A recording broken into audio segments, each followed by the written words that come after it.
All right, let's start with a few things first. Sort of a review, kind of what we do every Thursday.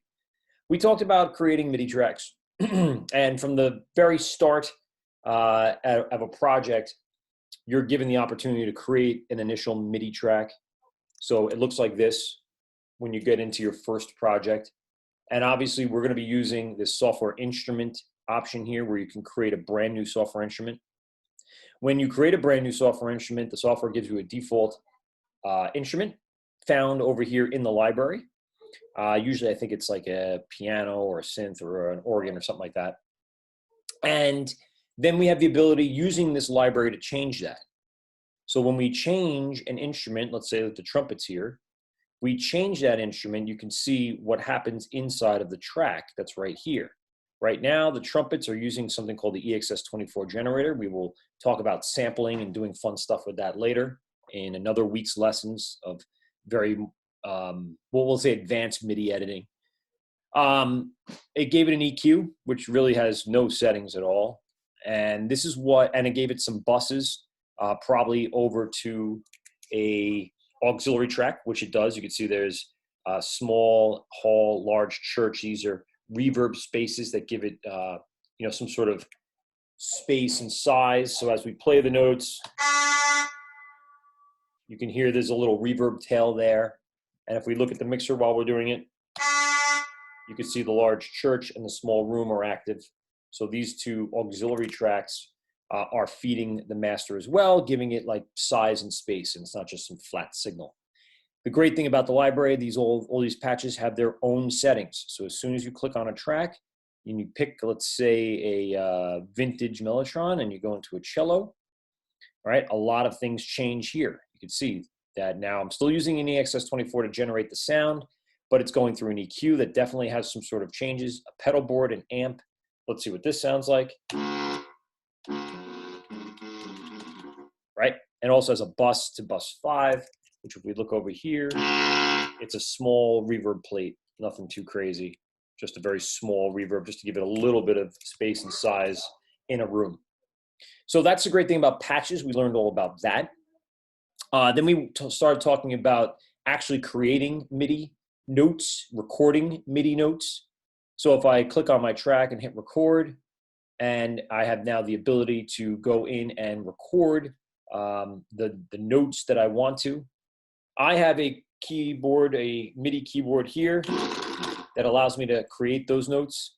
If you don't have a MIDI keyboard, we said there is another way of doing it. That is Command K. Command K actually brings up this musical typing piano key.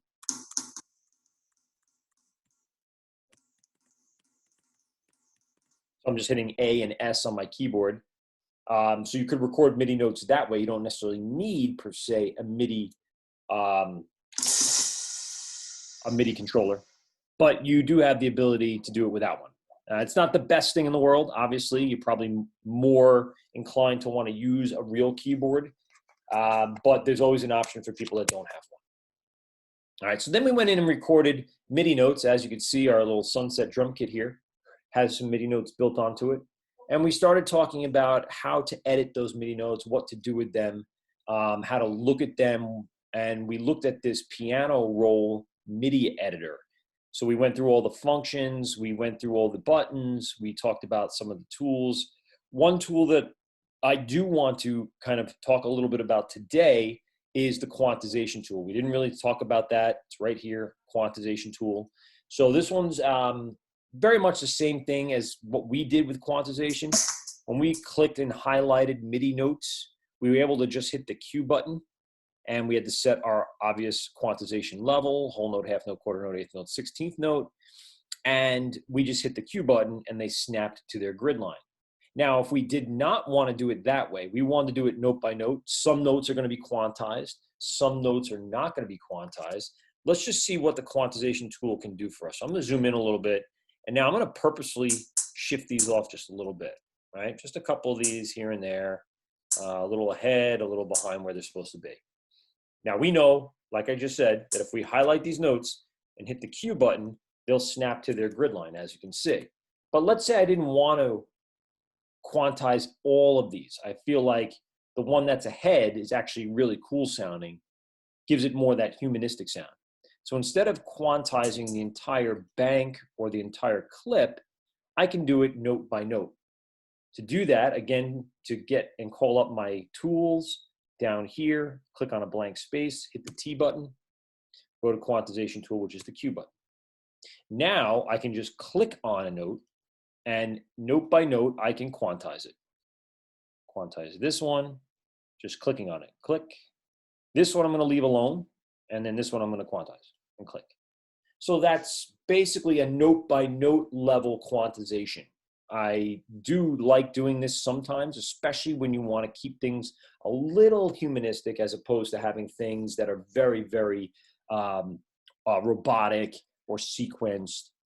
So when I'm doing something like a acoustic drum kit, I don't want every hi-hat hit to be directly on the beat. It doesn't sound like a human drummer. It sounds like a robot.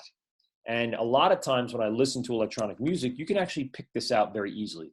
If it sounds way too tight, and it's a band where you know they don't sound that tight on stage or even in prior albums, you can usually tell that some sort of level of quantization was done to the drums.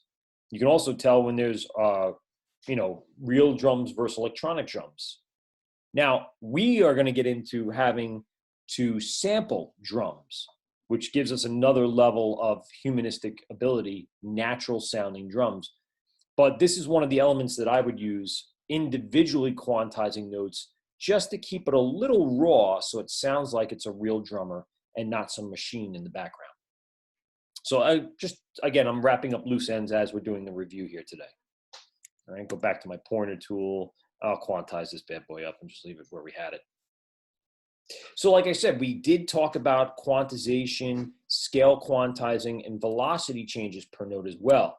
So if I come down here and I highlight these two notes, you can see I have a velocity sliding, and I can actually turn it way down. And velocity, again, means volume, that's correct, or loud. And then the louder it gets, the darker colors it gets, the softer it gets, the cooler the colors get. So we settled on a pretty decent area where these weren't consistent throughout. As you can see, they're not all the same color, so they're not all the same velocity. How did we do that? Well, if you recall, we created our drum beat, we quantized everything up, and then we highlighted this entire section of notes, and we used our MIDI Transform window. So we went into Functions, MIDI Transform, and then we had all these preset type of MIDI transformations. And what we used is this random velocity option, which gave us this range. And we could take it and go down to like 116. And then on the lower end, we can do like 98. So all notes that are selected will be between 98 and 116 as a velocity. If I hit Operate and Select, you can see that those notes now change a little bit. And they give it this more, again, humanistic feel. It's not the same hit on the snare. It's not the same kick of the drum.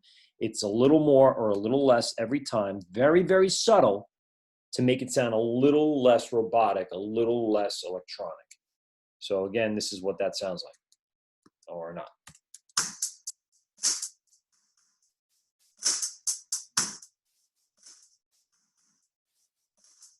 Okay, so that's why we use this MIDI Transform window, because we cannot just, or we don't only have to do velocity changes, we can also do these really cool preset things that were built into Logic that kind of allow us to, change things up a little bit. Reversing position and pitches, those are cool. Crescendo we used over here at the end. If you recall, the crescendo was a really cool one back over here. So let's click on this one for a second. Check out this crescendo that we did over here, right?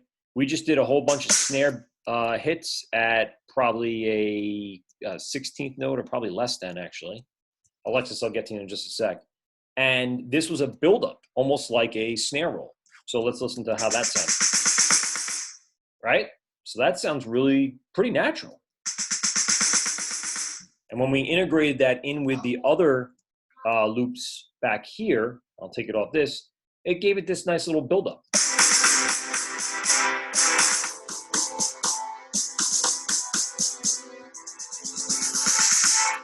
right? So that was the concept here. And we were able to, again, get this crescendo. Could we do this note by note, velocity by velocity? Yeah, we could. I can go in here into each note, upgrade the velocity. This starts at 22. This one is at 123. So each note I could have, incremented maybe 10 or 15 or 20 levels of velocity. But to make it easier, I just let the notes lay where they are, selected them, went to functions, MIDI Transform, Crescendo, and we were able to get some sort of crescendo built down here by creating this, I'll show you that. It looks like this, right? So we did it this way. But it wasn't the only way we could build that crescendo. So then we also talked about using the step editor to build the crescendo. So let's show you that. Again, I'm going to highlight these notes. I'm going to go into the step editor, and you can see that every velocity of the notes here, all these notes, their velocities are here, okay? So I can actually go in and take this snare and drag it down. Oh, let me just take it down, get it lower, get it louder. I can edit each note's velocity here in the step editor. What we did, we actually used a tool in the step editor called the line tool. We actually clicked and dragged and created this incremental line all the way from 20 something up to 120 something. And that created our crescendo. We were able to draw that. We could do that with the other ones too if you want to do that just to see what happens. See? All you have to do is click, hold, drag, and you had this building crescendo. Let's see how the whole clip sounded with a crescendo.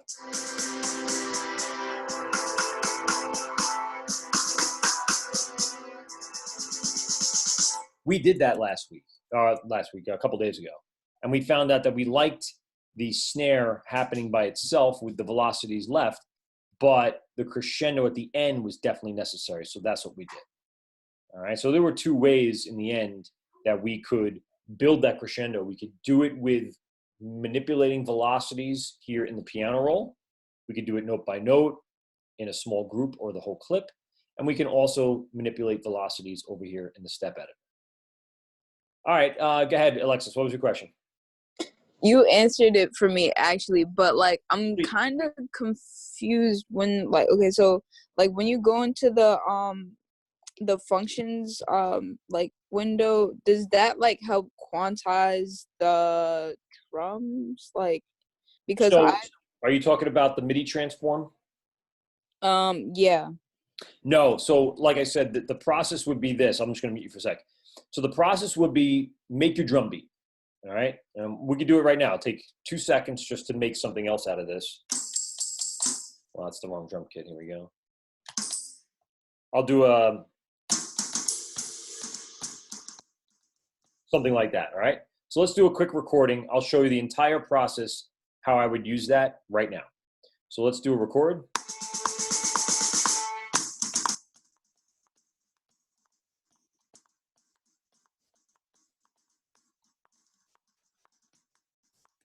Cool, right? So I just pushed 2 buttons and just did a quick pattern. Let's take a look at those notes and how that looks over here in the MIDI editor, in the piano roll. I'm just gonna zoom out a little bit. So there's all the notes I just played right here. So just click here and there they are. So a few things I'm gonna do, Alexis, this is how I'm gonna approach this. I'm gonna quickly select them all and I'm gonna quantize them. All right, so that's what puts everything into the pattern that matches the click. So right away, before I do anything else, I'm going to quantize it, and then I'm going to listen back to it and see if I like the quantization that the program did for me. And right there, I don't like it. All right, there was a shift that happened. Let's listen to the original again. All right, so let's inspect this area right here because that area is the area where things did not get shifted right. This one was a little behind. So I think if we pull that up a little bit, and we go back to our entire clip, then we can quantize it right. Let's see how that turned out. Nope, sure don't like that one either. Not a fan. So I think these need to be moved up in general. So I'm going in and just, taking care of any of the timing issues first. That's the way I would kind of present this. So yeah, this one's behind a little bit. So we'll move that up individually.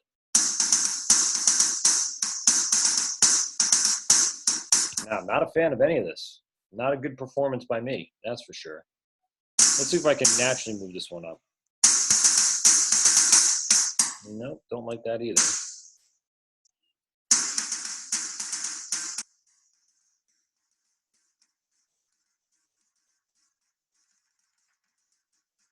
Okay, so I think my performance I like better. What I'm going to try to do is this end right here, select these notes and just quantize them by themselves. I don't really like that either. I think they're not enough. Maybe my level of quantization was off. So I'll go to 1/32, and let's try the whole thing. Maybe that did it.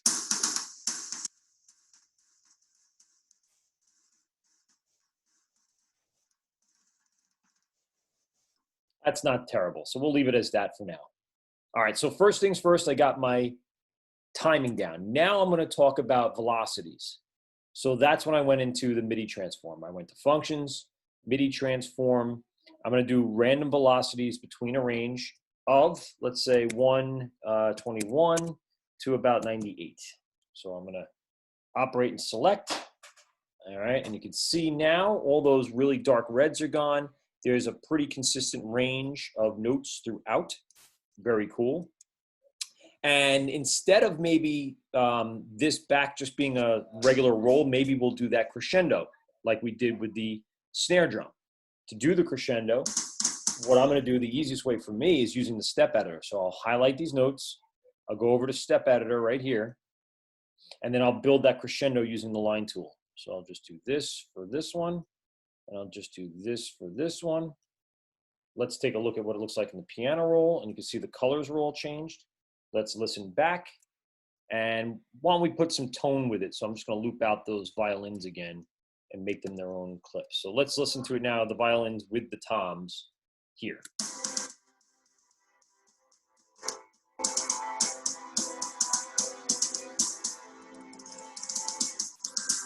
And that's pretty much what I was trying to go for, although it's still a little sloppy. I would probably spend a little more time doing it.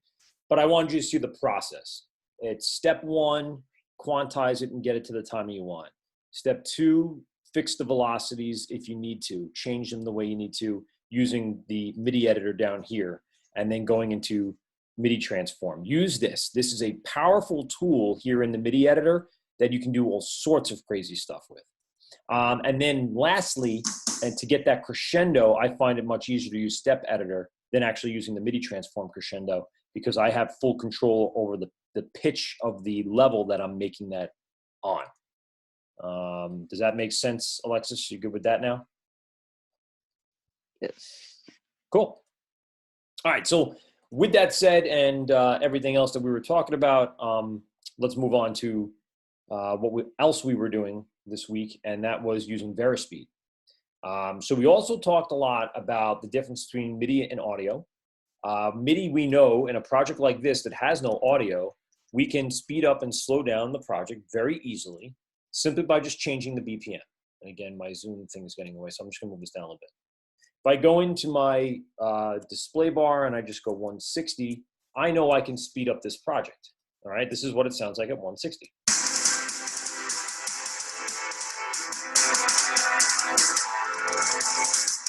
Pretty cool, right?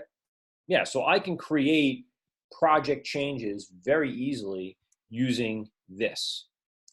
But we know that doesn't work with audio, right? We know that we can't create a speed change for audio like that. We can't just change the BPM, and I'll just show you.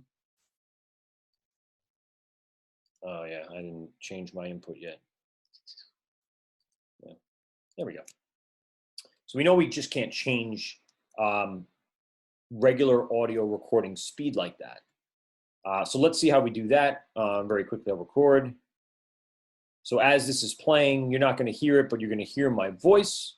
That's why I wanted to show you Vero differences. Okay, so there's my audio recording. We're good with that. Awesome. So this is the way it sounds with the drum rolls and everything. As this is playing, you're not going to hear it, but you're going to hear my voice. That's why I wanted to show you very small differences. And there you go. So there's my voice with that. Now again, let's try to change the BPM.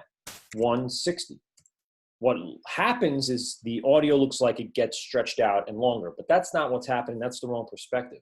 What's really happening is that the MIDI in the project is getting shorter. The audio really never changed. Take a listen. As this is playing, you're not going to hear it, but you're going to hear my voice. That's why I wanted to show. As this is playing, you can see that if I just pulled this bar out a little further, you'd hear the end of my voice. As this is playing, you're not going to hear it, but you're going to hear my voice.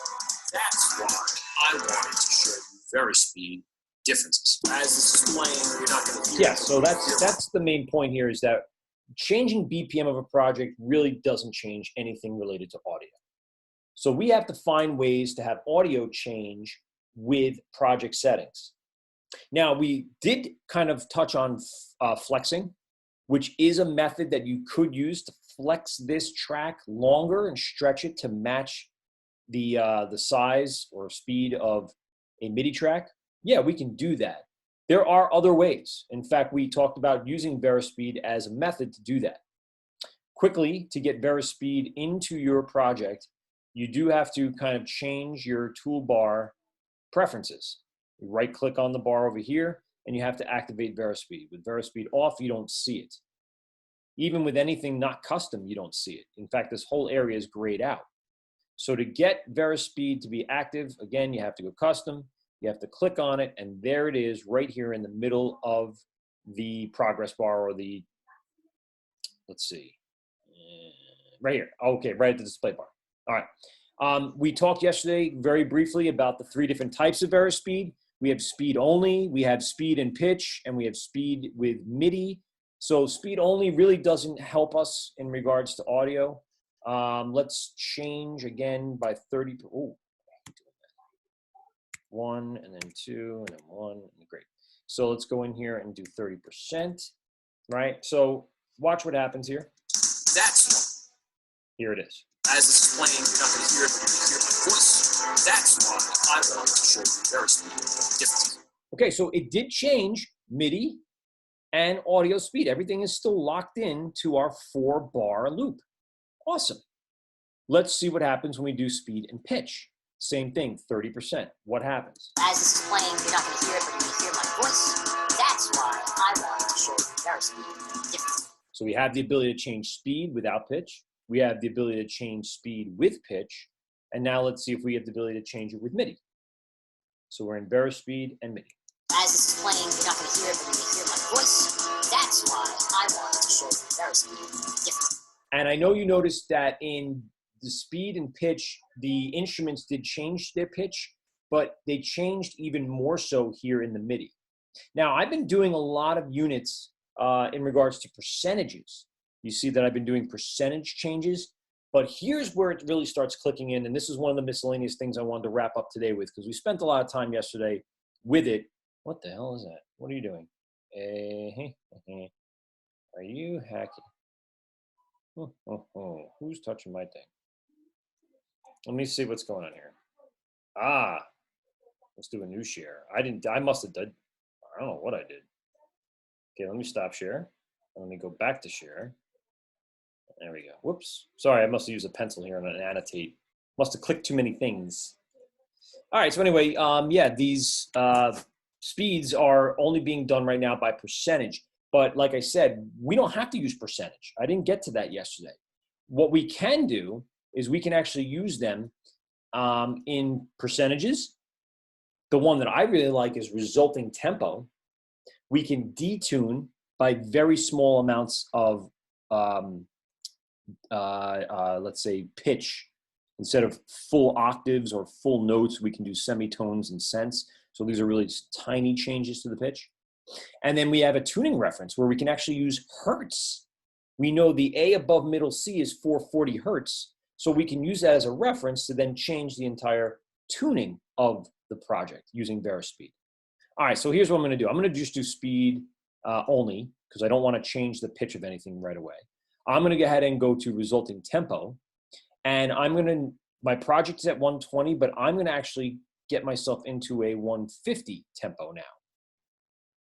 So this is really important. If you were able to decipher the tempo of a sample and you wanted to keep that tempo consistent throughout a project, you could actually have it match.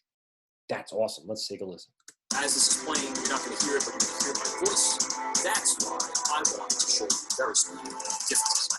Now, you saw that I was doing a 30% change before. A 30% change results in 156 BPM. But then if I really wanted just a 150 BPM, I'd have to do some mathematical problems to find out what percentage equals the BPM. Why would you do that? Just go into your unit of measurement and change it. So a resulting tempo, percentage, detune. So I can detune by above 3.86 semitones. And it's going to be the same signal. So let's jump that up to 7 semitones. And let's take a listen.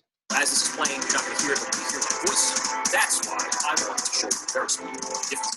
Now, it almost sounds a little like the pitch of my voice went up, but I promise you it didn't. It went up only a little bit, but the project sped up too. So it kind of gives you this perceptive giant change when it's only really, you know, a very small, not even a 1 note difference in the pitch.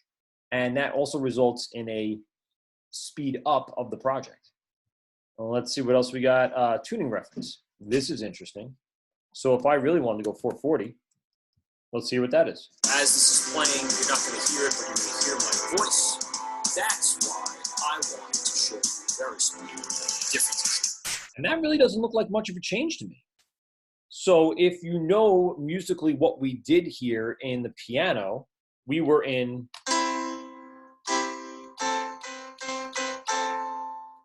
a core key of A. And we know A above middle C is 440, so we were pretty close to begin with of a 440 hertz reference. So that's pretty much what I'm saying is if you were a little off or you wanted to make sure you were doing things in the right key, you could actually throw Verispeed on to kind of lock everything into that 440. And again, that's why it was so important back in early October to learn about these basic elements of sound and musical elements. So when it gets to this point, when we're doing a little more advanced editing and musicality kind of stuff in Logic, it all starts coming back and making a little more sense of why we even talked about it in the first place. Because there are times where it does matter. Now, again, this is going to go into even further and more about how notes and tones and music and instruments all make a difference. And it becomes more of a music class than it does become a technical class. But this is the technical end of what we were trying to do there. It's just try to kind of keep some consistency within the project, match speed, match tone, have everything play nice together. And it's all about the result, right? It's all about what you want in the end and knowing how to use parts of Logic to get to that point. There's no right or wrong way really in the end to make this sound the way you want it to sound. This is what you want. Keep that in mind always. It's always about what you're looking to get out of it as a setting or as a final result in your project that you're working on. That's the creative part. What's so unique about this project that you're working on now? And what can I do to make it more unique to the level that I want it at using the software to do so? All right, what else can we talk about today? Well, we did the Verispeed options. We did talk a little bit about the Ultra Beat yesterday. I'm not going to go too far into that, but I do want to show you some step input stuff. So there's a window here. It's right here. It was under window, and it's where is it? Show step inputs right here. It's Command Option K. And just like we had in Pro Tools, we can step input information. Remember, you just have to select the type of note you want: whole note, half note, quarter note, eighth note, 16th, 32nd, 64th. This has a little more detail within it in that we have dotted notes, triplets, we have some sustained notes. We could go into chord mode with this, which is very cool. So if I'm hitting well, this is not a chord-based instrument, so forget that. I'll go into this guy here. All right, where did that end up? hopefully it ended up over here. It did, good, great. So yeah, you can enter information in chord-based. And then of course you have your levels of velocity, which just means very, very soft to very, very, very loud. And again, now you can kind of pop in notes as you go along. Put my step input on here. Get myself out of chord mode for just a moment. There we go.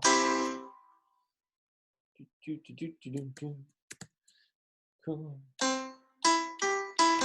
practicing my thing here.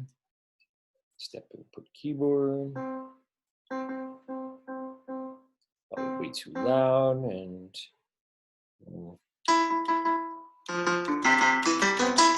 that's why it's not coming up on my thing here, but we can enter in note by note just like we did in Pro Tools, creating, like I said, the whole note, the half note, the quarter note, and those notes would then end up here. I'll just touch the keyboard for now. It's easy that way.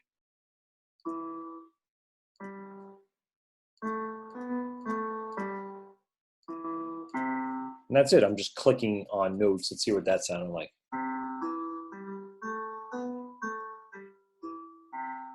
Very nice. And I did it mezzo piano. I think that's what MP is, and mezzo forte. I always murder the accent that's probably needed to make it sound nice, as musicians do. But yeah, I mean, this really does allow you some bit of control. And of course, you can quantize the note start, you can quantize the note end. Obviously, when you're working in very specific note values, they're just going to drop onto the line anyway. But when you get into more advanced inputting and you're trying to play like it really starts to become a little more for the computer to recognize and to set it in place so you can go back and quantize each note. Very cool concept. Again, same exact thing that Pro Tools had. It's the exact same thing. It's just a different window or different look. So Command Option K brings in that keyboard. Option K brings in this keyboard, but Option Command K brings in the step input keyboard. And I do like the step input keyboard. It's very useful, 100%. And it does allow, you know, for non-musicians to be able to enter in note by note without having to perform things. You know, you're not a performance piano player, but you know how to push a chord. Then you should be able to enter these in while you get to determine the length of the note. And then, of course, the velocity of the note right here, step by step, note by note. And you can always go back, listen to it, and do it again. Or MIDI merge on top of it, add more notes. So instead of just doing your chords of, and then you can do what we did. We did.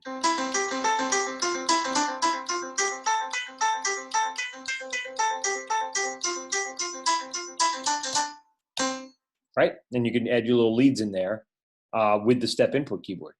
It would sound pretty cool. Just, of course, change the level of the note and change the loudness of the lead, and you get yourself a really nice performance without actually having to perform it. All right, let's see what else we got. One of my favorite topics here. There is a way of quantizing right from the edit window. So, okay, we went in here to the, let me get rid of this keyboard really quick. We went in here and quantized notes, correct? Right, this is something we've done now a few days in a row. Here they are. Here's my notes, quantized to a level that I'm okay with. There is another way to quantize this. I know, you may ask, how many ways can you quantize something?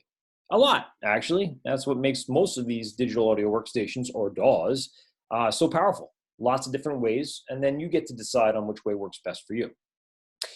When I click on a clip and I highlight the notes, I can actually come over here to the inspector, and you'll see in the inspector under the region track, we have our quantize.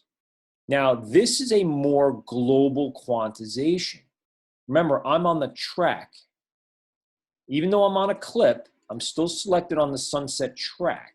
I'm seeing down here the individual clip, but if I wanted to make a entire track quantization change or option, here's where I would do that. I'm going to go over to Quantize, And there's other options here, smart or classic. And then I'm going to drop down and now take a look at all these new, brand new quantization presets. All right, let's go back for a second. Let's take a listen to the front of this project.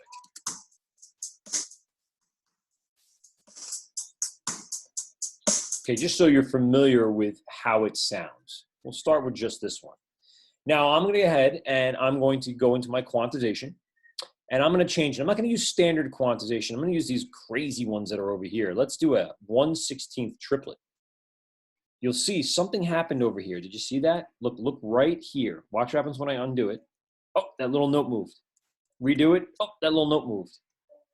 Honestly, that is exactly what it did. And that's all it did. It is very small and minute, but it does follow the 1/16 triplet. Take a listen.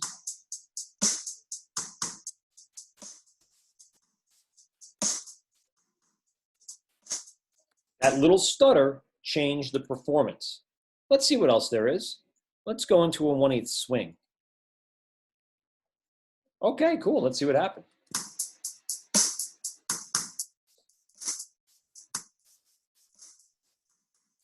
Well, this seems like it's more like a key-based thing, A through F. And so are these here. We could have gone a triplet up here, but let's even further explore what the heck's going on around here. Let's do a 7th tuplet. Oh boy. Now you saw some major changes happen. This is what it used to look like. Look down here. This is what it is now. Let's listen to it.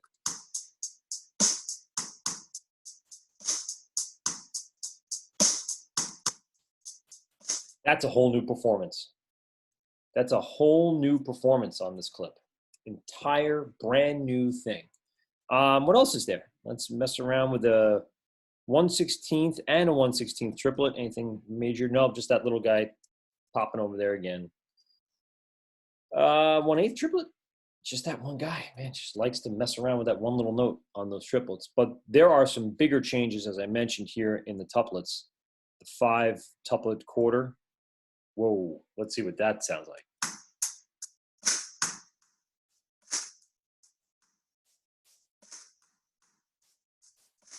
Very cool pattern. Definitely different than what was there before. Let's see what it sounds like with the piano.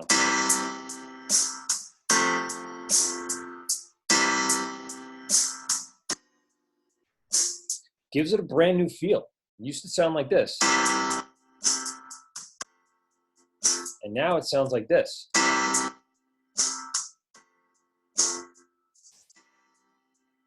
So these are individually created quantized presets that can be used to kind of, again, create that next level of variation. If you wanted it to slow down from a 1/8 or a 1/16 quantize into a 1/4 quantize and really slow down the beat even while keeping the BPM technically, that's a cool way of doing it. So all these patterns that are over here, these quantization patterns, can be used. And you can mess around with them. These are standard ones, but these ones that come with Logic are all here to kind of mess around with. You also see at the very bottom here, Ultrabeat is involved with this, where you can go in and create your own pattern using that. That was what was part of the notes that we didn't cover on the Ultrabeat day.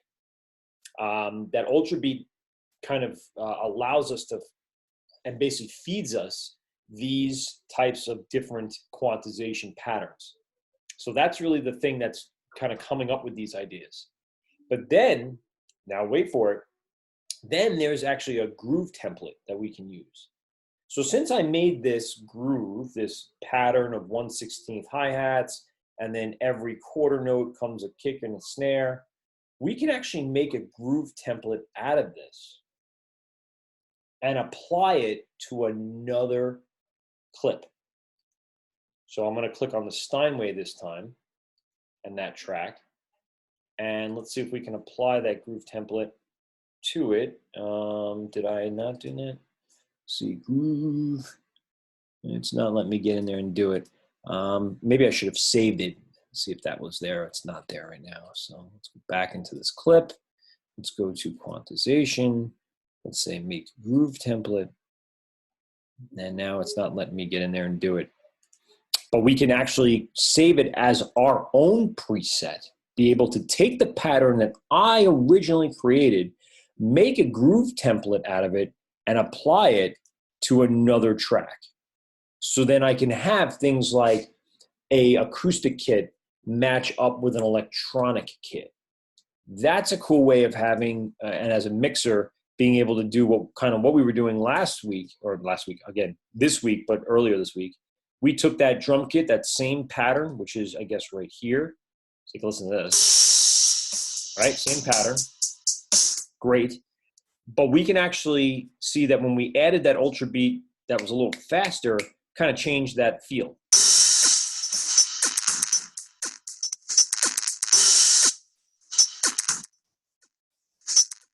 Right?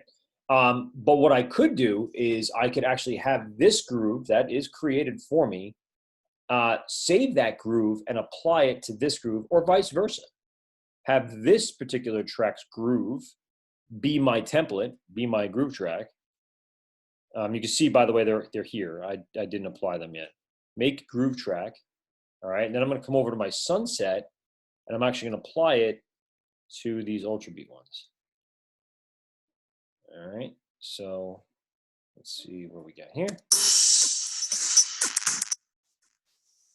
Playing nice already anyway, so I don't think there was going to be much of a change in regards to the total sound, because they're pretty much all in the same BPM, they're all quantized the same way. But when you have things that are a little less connected, that's one way you could actually go in and connect them all together. You could see that this sunset right here is actually now connected to the ultra beat one. They all start appearing here as you create them. Let me just see something. Let's do this just for fun. Let's go into the violins, all right? And let's apply the groove track to this particular violin. See if anything major happens. And that's our track right now. So let's click on that. Let's go in here. Let's drop down here and give it an ultra beat groove. Let's see what happens.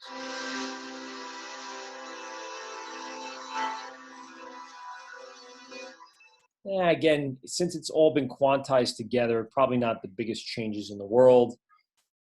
So I don't think we're going to get much of a sound change. It's when you have things that are a little off from each other that we're going to probably see the biggest differences in those. But it is a cool way of taking what was already created and applying it to new things that come into your project, a new MIDI performance, and things like that.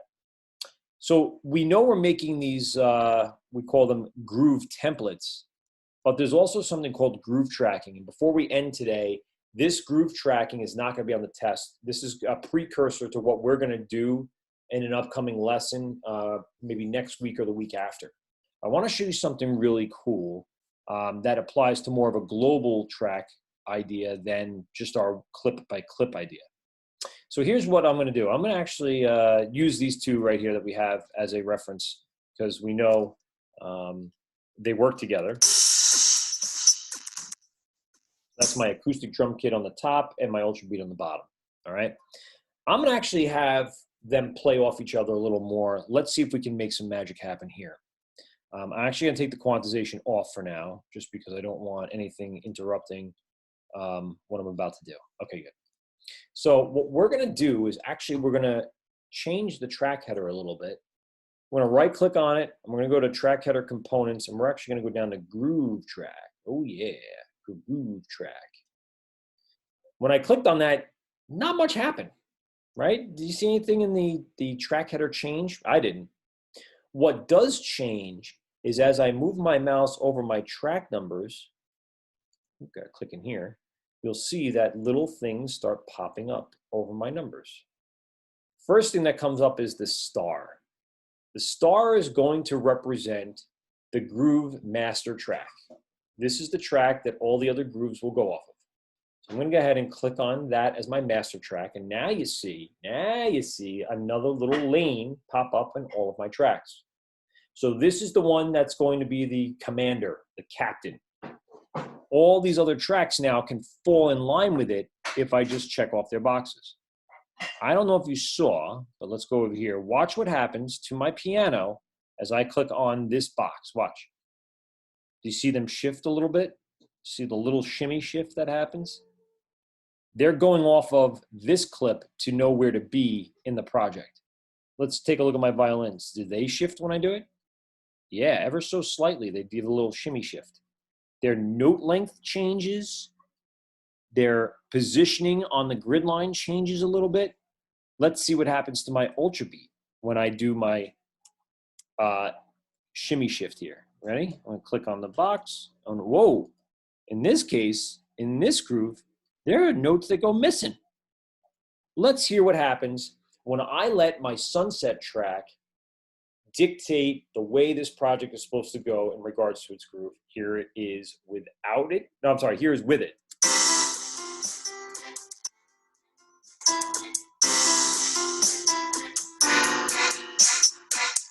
Okay.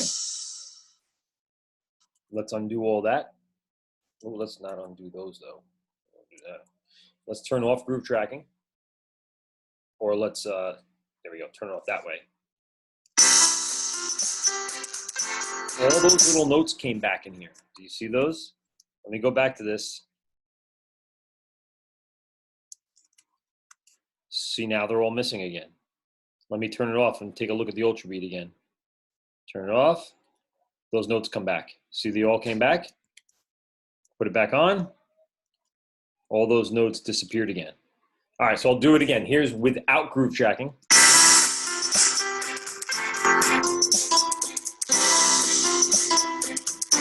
And now here's with groove tracking.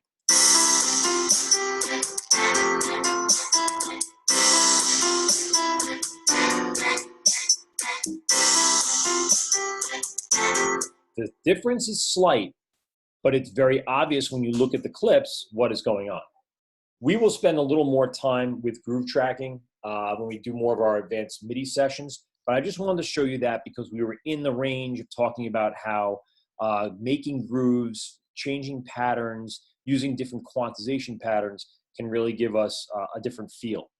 Again, we don't have to be so robotic with everything. We don't have to be so locked into basic settings that the software gives us. We can actually take it to the next level and create these major changes that will give us much different performances than we initially had.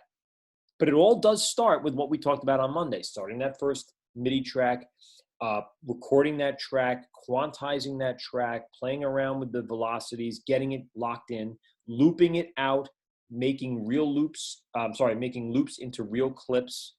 Doing all those steps that we did all week is very, very important. And please, I'm going to implore you, if you didn't get any of it, go into our YouTube channel and watch every single day of this week's notes and classwork in order to fully understand where we came from to where we are right now. If you only hit a few days this week, you got to go back in and listen to the lessons. It's very, very, very important that you understand the entire process that we took from Monday to today, and all those options and all those quick keys and all of those elements that we discussed are going to be on the test. You're not going to understand them unless you go back in, watch it. And tomorrow in the first 20 minutes of the class, I always ask if anyone has any questions, and I can clear things up. I can go over things again for you so you're more accurately prepared to take the test tomorrow. All right. Again, just to wrap up and talk about things, you have classwork. These three projects, D, C, and B, were all due.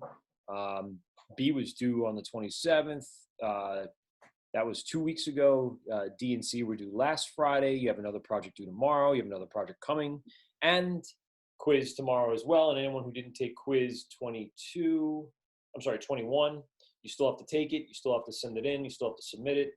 Again, just talking about grades, you know, this isn't a very positive view here.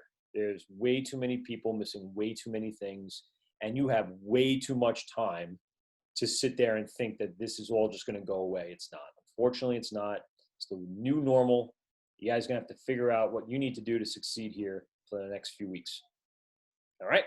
Last chance for any questions about anything we did today in Logic, any questions about some of the things this week, any questions about the work, any questions about the notes, anything at all that's our class related, please go. Raise your hand or just unmute yourself and ask the question, please. Actually, you may not be able to unmute yourself. I'm not sure. I'll give you a moment. Okay, and I'll give you another moment. All right. Well, the test tomorrow is going to be very similar to the test that was last week. It's going to be multiple choice questions. You'll have to supply your email address so you can submit it under your name. And those grades, once I review them, I will approve them and submit them back to you. So you'll almost get, within 24 hours what you got on the quiz. And again, all that classwork that needs to get done, please make sure you get it done. And I will see you guys tomorrow, bright and early at 10 a.m. So see you then. Good luck. Any questions you have after today's lesson, of course, go over and email me or go through the Google Classroom and ask those questions. Please do not hesitate. I am in front of my computer pretty much all day, so I'll try to get back to you as soon as possible. All right. Good luck. Have a great day. O'Toole out.